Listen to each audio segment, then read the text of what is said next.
This video stands as a heartfelt tribute to the late Val Kilmer, who passed away earlier this year on April Fool's Day. For many, myself included, his resonant voice as Moses in The Prince of Egypt was an unforgettable introduction to his talent.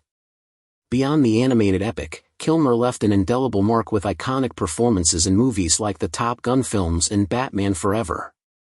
Even his foray into less critically acclaimed animated features, like 2008's Delgo and Disney's 2013 Planes, showcased his distinctive vocal presence. Yet, for those of us deeply touched by The Prince of Egypt, he will forever embody the animated prophet Moses. We, alongside countless fans of the film, mourn his passing and send our warmest wishes for peace and serenity in his afterlife.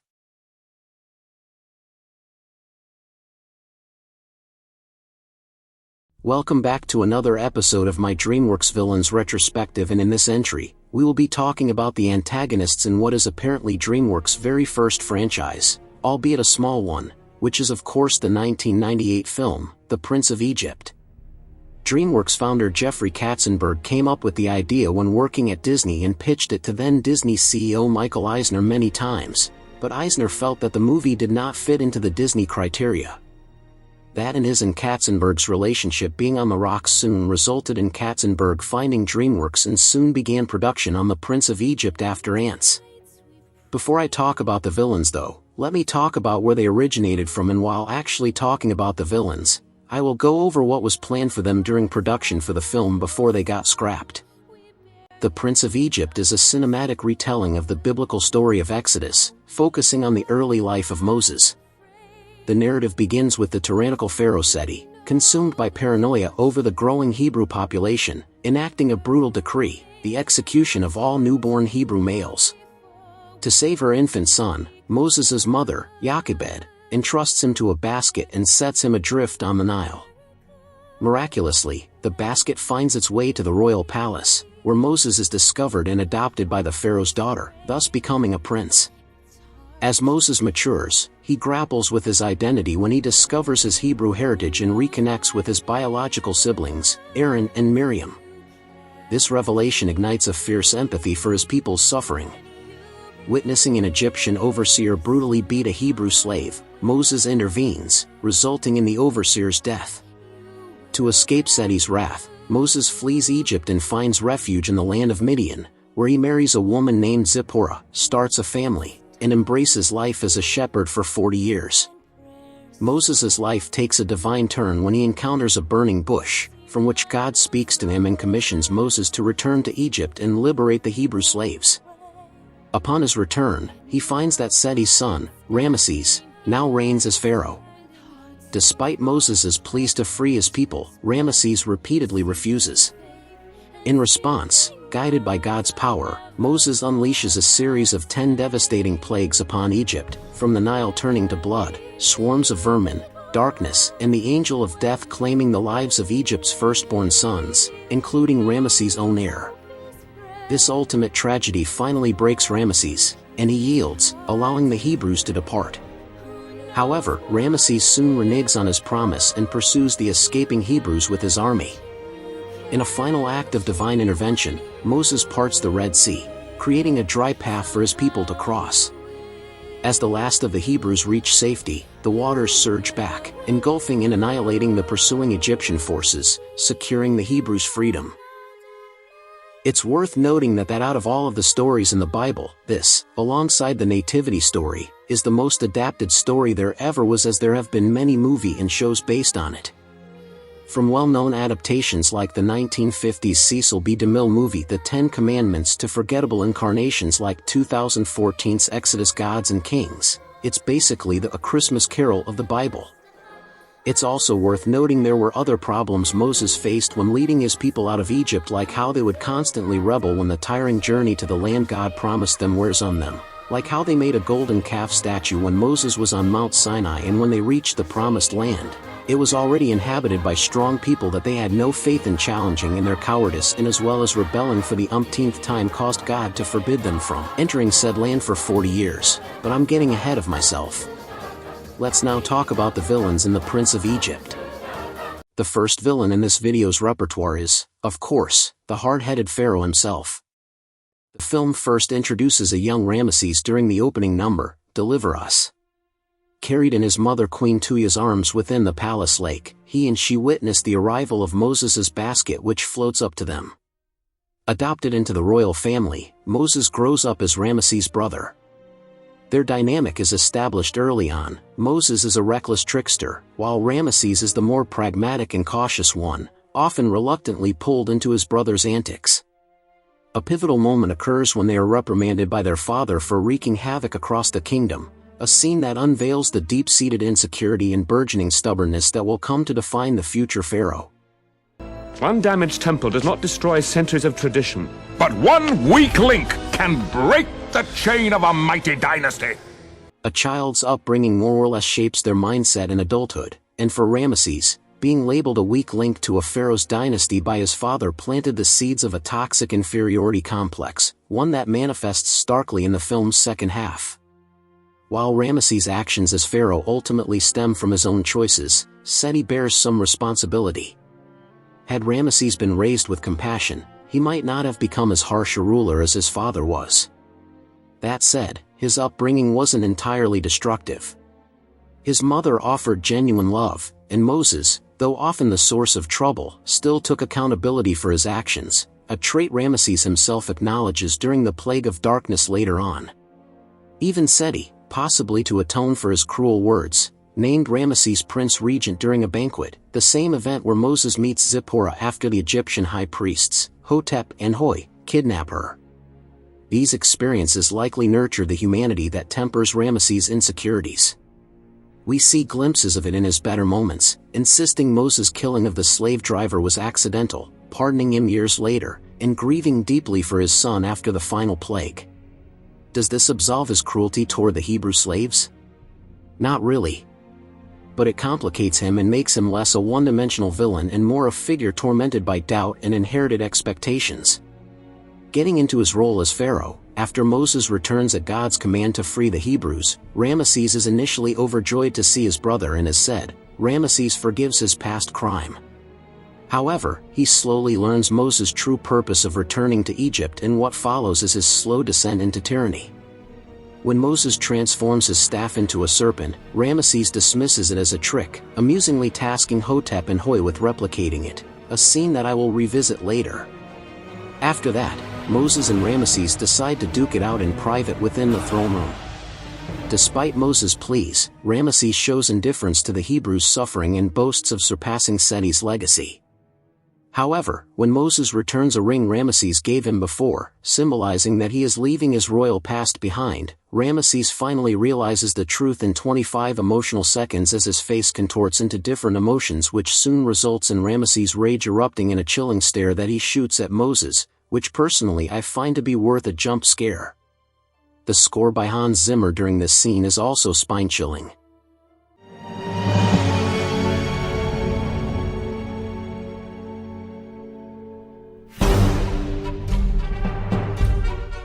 It is here where Ramesses goes full antagonist and spites Moses by adding more work onto the slaves. Of course, Ramesses just unknowingly started a war with the Hebrew god as Moses begins enforcing the plagues upon Egypt.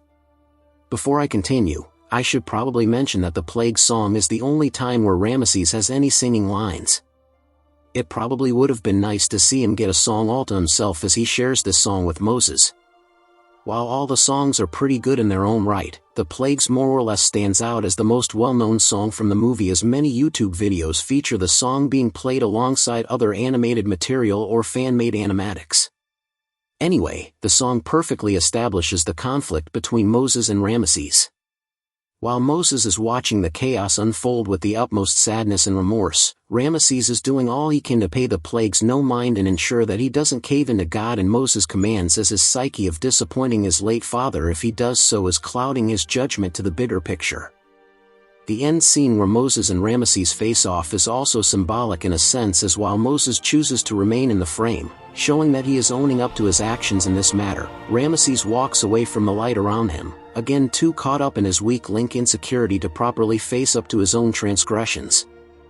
He's also, at the risk of sounding on the nose, walking away from the light, as in he's turning down an opportunity to change his toxic behavior because he has too much emotional baggage within himself.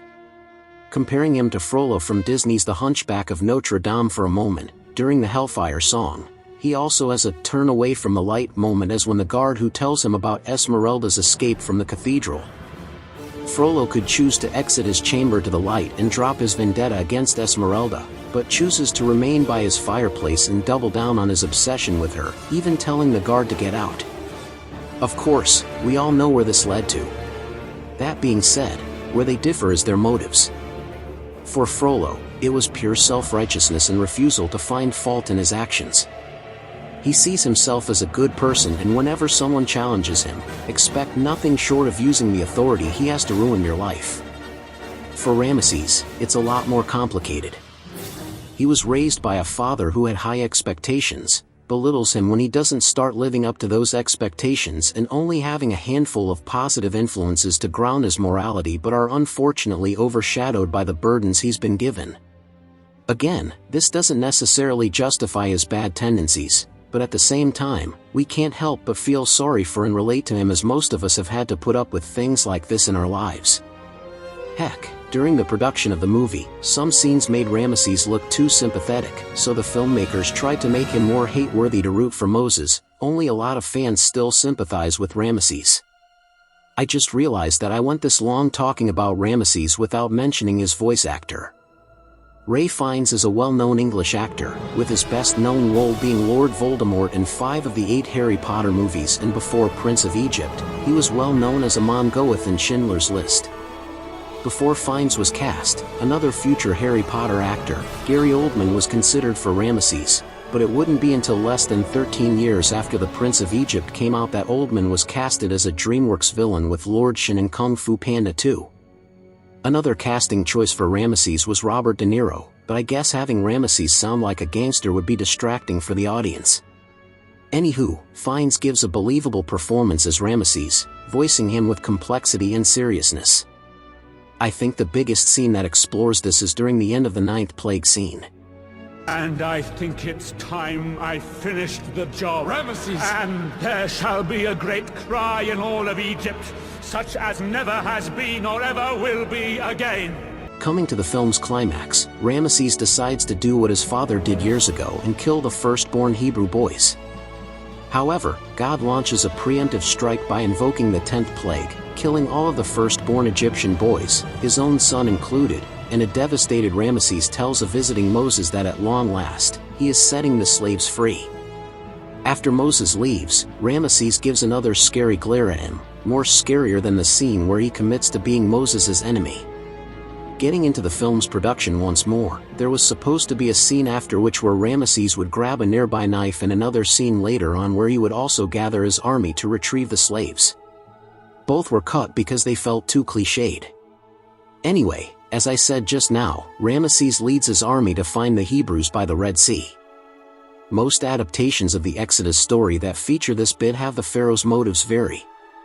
He's either trying to get the slaves back for pragmatic reasons, as his empire will crumble without any laborers to do numerous jobs, or he's trying to get them back out of severe, wounded pride.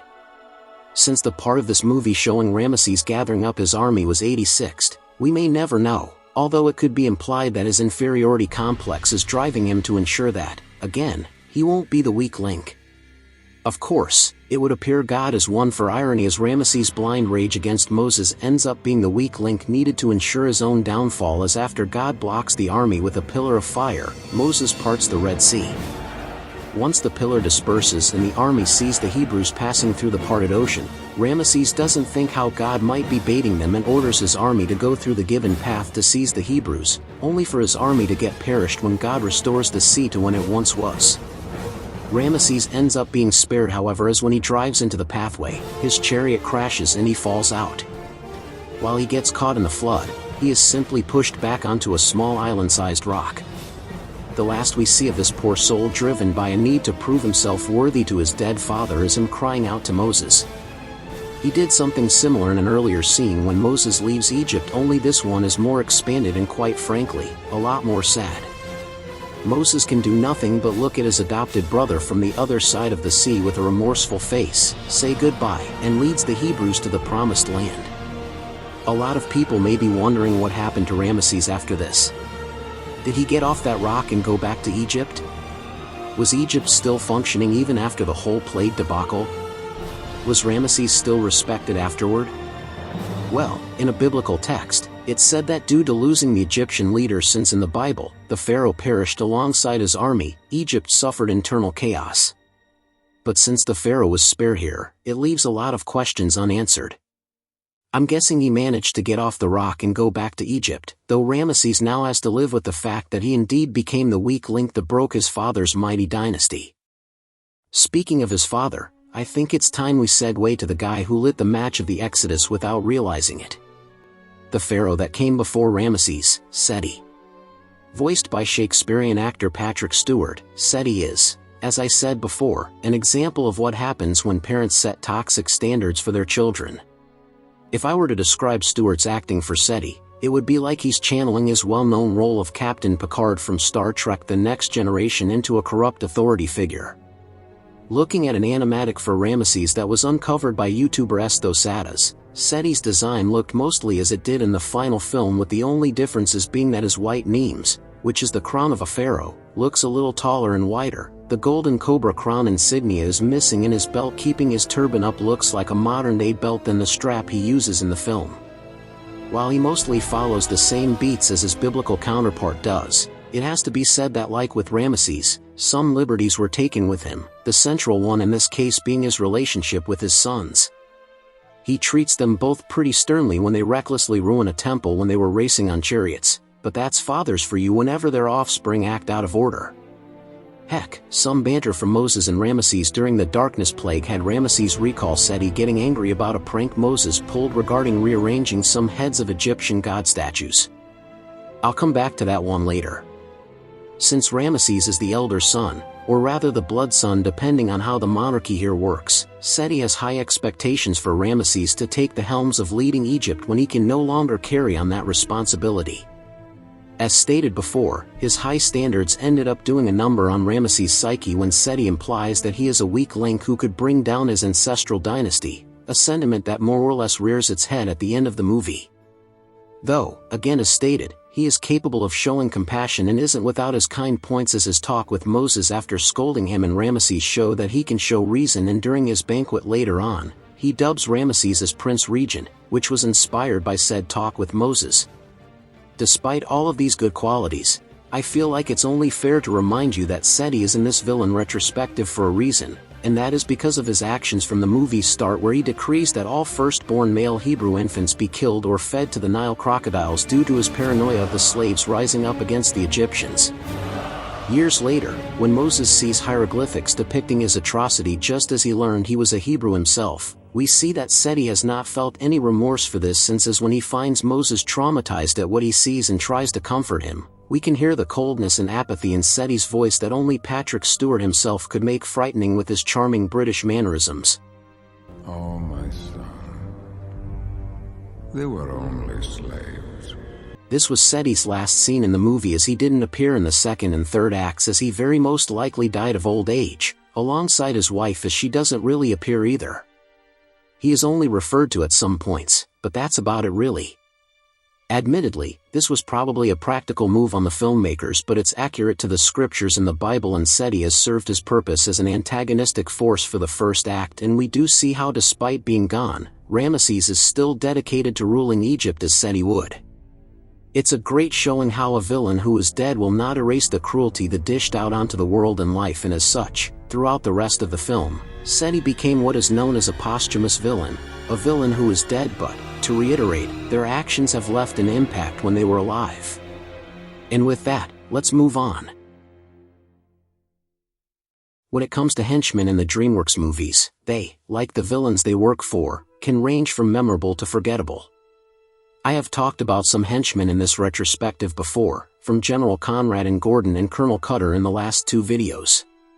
Now, I will be talking about my favorite henchmen from a Dreamworks movie, the Egyptian high priests, Hotep and Hoi. The Egyptian priests in the Bible are named Jans and Jambers. I'm guessing DreamWorks decided to give them genuine Egyptian names for the film. Hotep is voiced by Steve Martin and Hoy is voiced by Martin Short. Steve Martin would later go on to voice another DreamWorks antagonist as Captain Smek in the 2015 movie, Home, while Martin Short, despite not voicing any other villains in any DreamWorks media after The Prince of Egypt, did nevertheless voice my favorite comic relief character, Stefano the Sea Lion in Madagascar 3. During the movie's development, as seen in the aforementioned animatic video, Hotep was originally going to look more like a monkey-human hybrid, sort of like a miniature version of King Louie from Disney's The Jungle Book. Hoy, meanwhile, was going to have a longer nose and spikier hair, almost resembling a bird's head.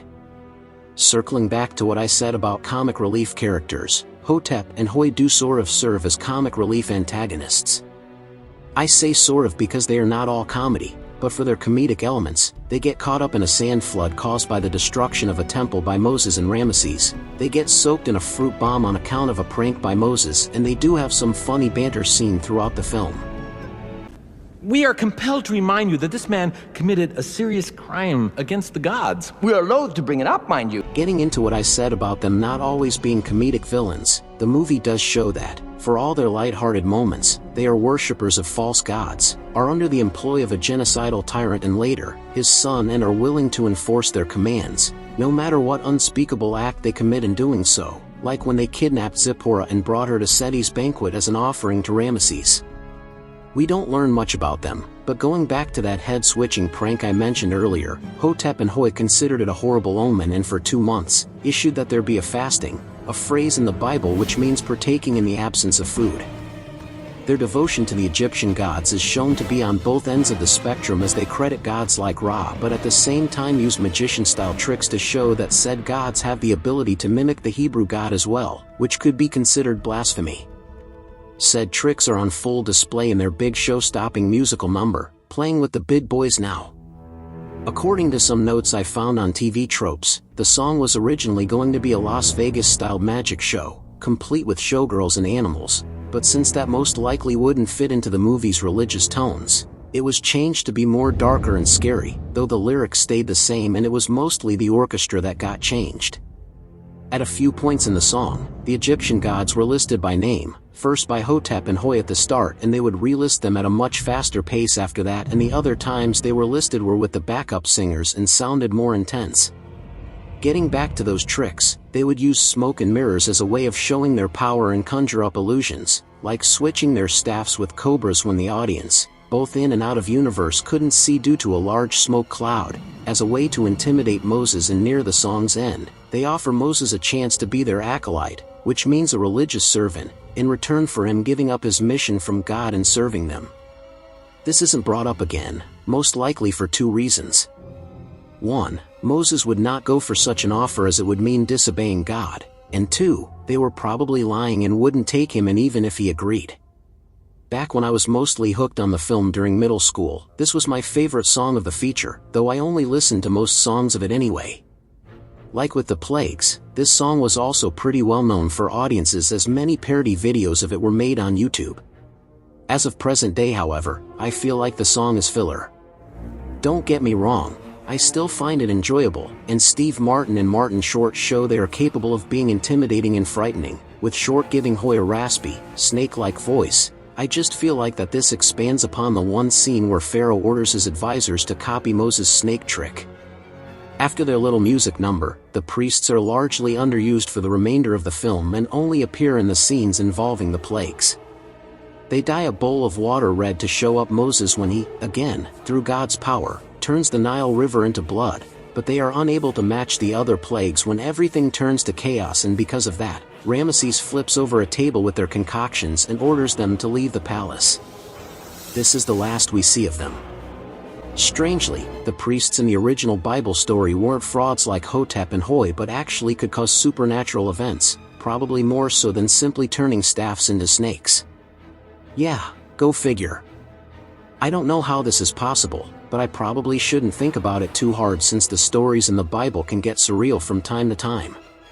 Anyway, going back to what I said about some DreamWorks villain henchmen being memorable, I'd say that Hotep and Hoy are actually the most memorable of all. Whether it be their voice actors or their musical number, most people remember the Prince of Egypt because of them, and I myself happen to be on that bandwagon. The only other henchmen that are seen in the movie are the Egyptian guards and taskmasters who serve the pharaohs, but they don't really have much personality other than to enforce their orders. Morality be darned. The only sort of exception to this is the overseer, who is abusing the elder Hebrew slave and who Moses accidentally kills in a moment of panic, voiced by James Avery, who died nearly 12 years ago as of this writing. Some of the guards are also seen trying to avoid the angel of death during the final plague, but one of them must have been a firstborn, as said angel takes his life away. They are later seen helping Ramesses try and recover the Hebrews.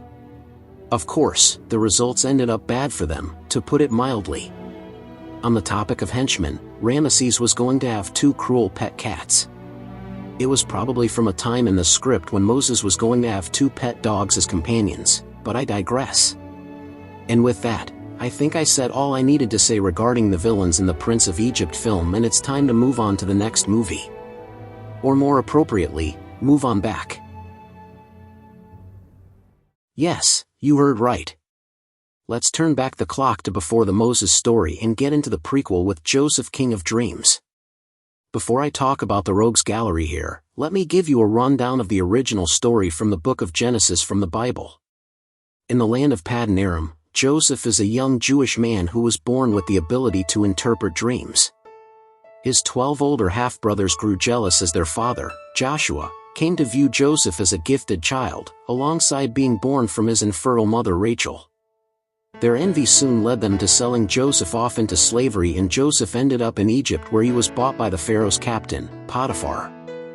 Some misadventures here and there soon led to Joseph to become a governor for the Pharaoh after helping the latter prepare for a 7-year-long famine that would soon result in his brothers coming to Egypt to gather supplies to survive said famine, and Joseph is now in a position where he can punish his brothers for their actions, since it's been 2 decades when he was sold off, at which, he frames his new half-brother, Benjamin, for theft to test the brothers, and when they break down in remorse, revealing that they sold Joseph away out of jealousy, Joseph soon reveals his true identity and forgives his brothers after seeing that they truly have repented for their actions all that time ago. Like with most Bible stories, this one has its fair share of adaptations, and we will be looking at the Dreamworks prequel that came out on DVD nearly 2 years after The Prince of Egypt in 2000. Speaking of which, I should tell you that Joseph, King of Dreams ended up being the only direct-to-video follow-up to any Dreamworks media, as the rest of the sequels came out either in theaters or on a digital platform in the 2020s. This was because Dreamworks wanted to again ride Disney's coattails and distribute direct-to-video follow-ups of their films, but the poor sales of Joseph, King of Dreams had them decide otherwise. Anyway, the main conflict that Joseph faces in this film and in the original story isn't a physical entity opposing him, but rather trying to survive the hardships of his 20-year stay in Egypt. That being said, there are antagonists in this feature that Joseph faces that actually get the ball rolling when it comes to advancing the story. The first of these antagonists is Potiphar's wife, Zuleika, voiced by Judith Light. I'm talking about her first because she actually does play a more sinister role than the ones I will be talking about shortly after. What are Zuleika's crimes? Well, she only has 2 under her belt. The first being that, despite being married to Potiphar, she ends up trying to seduce the younger Joseph. We care for you here. I feel you are special. If I had to take a guess, I suppose her marriage to Potiphar has stagnated and she's going after younger meat. Also, there isn't much history in the production of Joseph, King of Dreams, so don't expect me to talk about the development of Zuleika. Anyhow, Joseph, rightfully so, rejects Zuleika's advances, not helped by how forward she was being. This causes her to retaliate by lying to her husband and others that Joseph tried to sexually assault her. Joseph is almost executed, but Zuleika, in a moment of humanity, stops the execution. Potiphar ends up realizing that Zuleika was lying, but because revealing the truth would bring shame to his name, he decides to send Joseph to prison where he would remain for 2 years. Zuleika disappears from the movie after this, though the same thing happened in the Bible as well, so that's probably unsurprising. If I had to take a guess, despite her saving Joseph from being executed, Potiphar divorced her and sent her away by the time he took Joseph away from the prison cell since she caused this whole mess.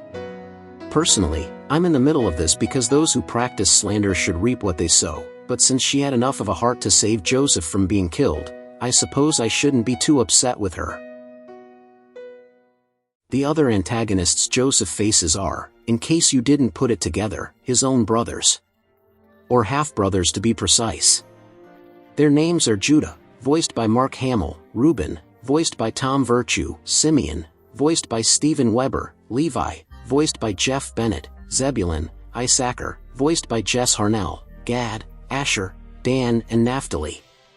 Weber and Harnell also voiced 2 slave traders who took Joseph when his brothers sold him. I will be excluding Benjamin since he wasn't born until later in the film, and I should probably note that the brothers lied to Jacob by saying that Joseph was eaten by wolves.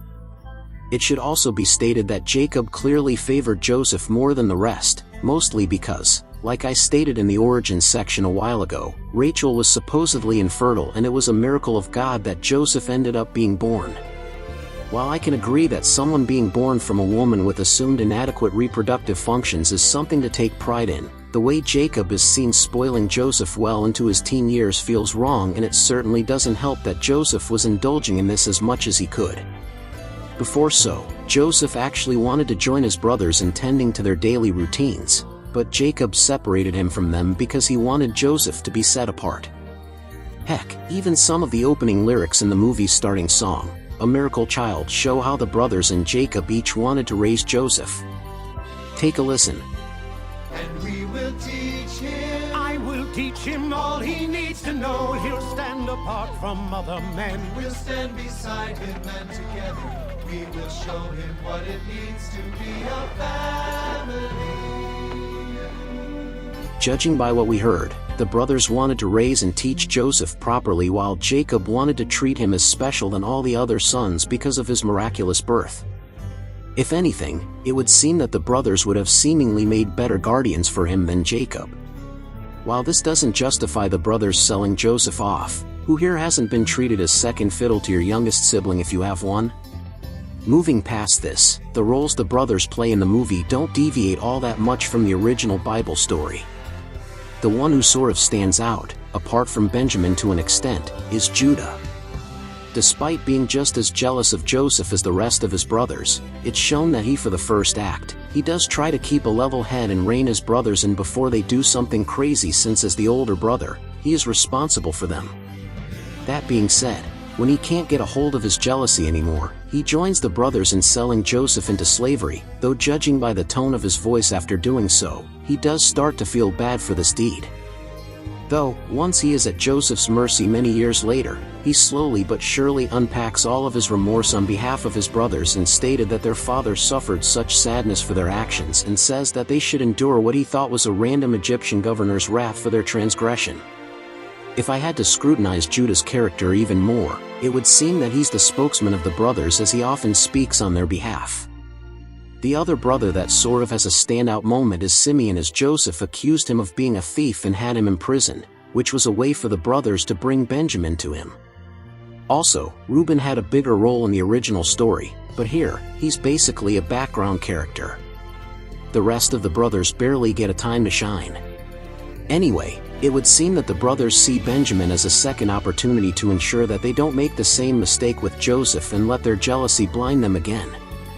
While I feel like Jacob going into a depression is most likely warranted due to his favoritism, and we don't get to see his relationship with his other sons improve since he isn't seen again until the end of the movie, here's hoping that he learned something from this whole ordeal. Like Zuleika, I couldn't find much development on the brothers during the making of the movie, and I think this is good a place as any, and all I have to say about the villains in this often forgotten entry in the Dreamworks lineup. Now, with a movie as moderately popular as The Prince of Egypt, you'd expect that there be other media besides sequels. Well, you'd be right. In 2017, a theater musical based on the movie was released by the non-profit California theater company, Dreamworks Silicon Valley, with another show being released in the UK at West End 3 years later. The show does follow the original beats of the movie but does deviate in most respects, with one of the biggest deviation being the villains. Ramesses and Seti are more sympathetic while Hotep surprisingly becomes the main antagonist. Ramesses, for starters, has a chip on his shoulder besides being heir to the throne, as happens to be in an arranged marriage to the spoiled Princess Nefertari of a neighboring kingdom for political purposes. It is shown that his bond with Moses is so great that when the latter comes back after his self-imposed exile, he is willing to free the slaves from the start on the proviso that Moses be his advisor, but the manipulations of Hotep and Nefertari keep him from doing so, and predictably, it isn't until his son dies from the final plague that he caves. But, again predictably, he decides to go get them back. This time, however, Moses offers himself in exchange for the Israelites to go free. Despite Hotep's urging, as well as his father's ghost telling him not to be a weak link, Ramesses finally gives up his slave-driving ways and reconciles with Moses, deciding to be the weak link that breaks the chain of destruction. And when his army dies, he decides to return to Egypt, fully accepting the loss of the slaves. For Seti, he actually feels bad about having the Israelites' newborns executed when Moses confronts him, and during one of the new songs, "One Weak Link," an expansion on his infamous phrase from the original film, instead of implying or outright calling Ramesses this, it's a testament to how most of his actions are due to the burden of leading the kingdom, such as when he demands Ramesses not to be the weak link when he implores him to marry Nefertari. A reprise of this song happens near the end when Ramesses has Moses at his mercy since, as stated before, Seti's ghost is seen singing nearby. Apparently, his burden has driven him to conquering other nations, as at one point, he and an army have taken over Midian and are the ones here who have taken Zipporah prisoner, and Seti presents her to Ramesses instead of the priests. Since this was sort of all the rage back in the biblical times, I probably shouldn't count this against Seti too much. As for Hotep, as I said moments ago, he is the true main villain of this play.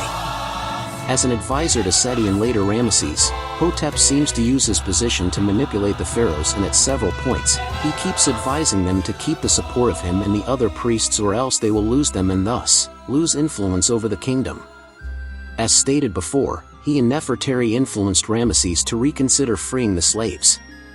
Hotep's biggest act of villainy comes near the play's end, where after Ramesses decides to spare Moses as there have been too much blood that's been shed, Hotep takes matters into his own hands and leads the army to kill the Hebrews.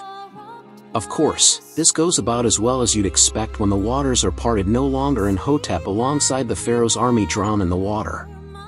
It's worth noting that although Playing with the Big Boys was cut from the stage version, the background music of it can be heard when Hotep leads the army through the pathway in the Red Sea.